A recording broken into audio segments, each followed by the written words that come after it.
हाय hello नमस्कार welcome to my new mini vlog. आज आम्ही आलोय कोडीत येथील श्रीनाथ म्हस्कोबा यांच्या मंदिरात. आत्ताच काही दिवसांपूर्वी देवाचा शाही विवाह सोहळा पार पडला.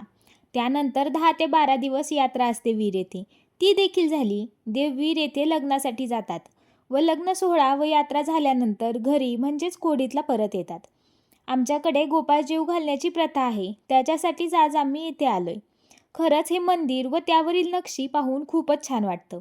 नंतर मंदिरात जाऊन दर्शन घेतलं. श्रीनाथ म्हस्कोबा व माता जोगेश्वरी यांचं मस्त दर्शन झालं व बाहेर असलेल्या चिंतामणी घोड्याचं पण दर्शन घेतलं.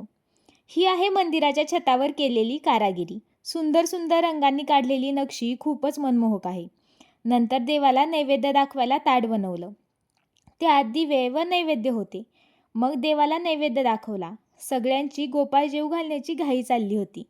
देवाला नैवेद्य दाखवून येईपर्यंत आम्ही पण ताटं भरून घेतली. मस्त वटाणा भात व जिलेबी असा मेनू होता.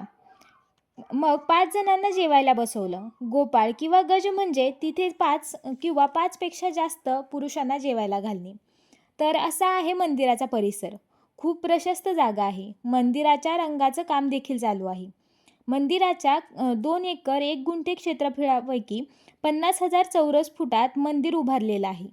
मुख्य मंदिर पायापासून ते कळसापर्यंत पूर्णपणे दगडात बांधकाम केलेलं आहे.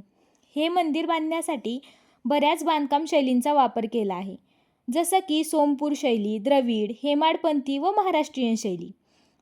श्रीनाथांवर अपार श्रद्धा असलेला समस्त श्रीनाथ भक्त जर एकवटला तर तो काय करू शकतो हे पाहायचं असेल तर आपल्याला कोडीत येथे जायलाच पाहिजे. तुम्ही जर नारायणपूर व पुरंदर किल्ला पाहायला आलात कधी तर हे मंदिर पाहायला अजिबात विसरू नका. मंदिराच्या परिसरात दुर्मिळ अशा नवग्रहांच्या मूर्ती देखील स्थापित केलेल्या आहेत. असं सर्व मंदिर फिरून व दर्शन घेऊन आम्ही घरी यायला निघालो. तर असा होता म्हस्कोबा यांच्या सान्निध्यात घालवलेला माझा दिवस. भेटू पुढच्या व्लॉगमध्ये. Bye bye.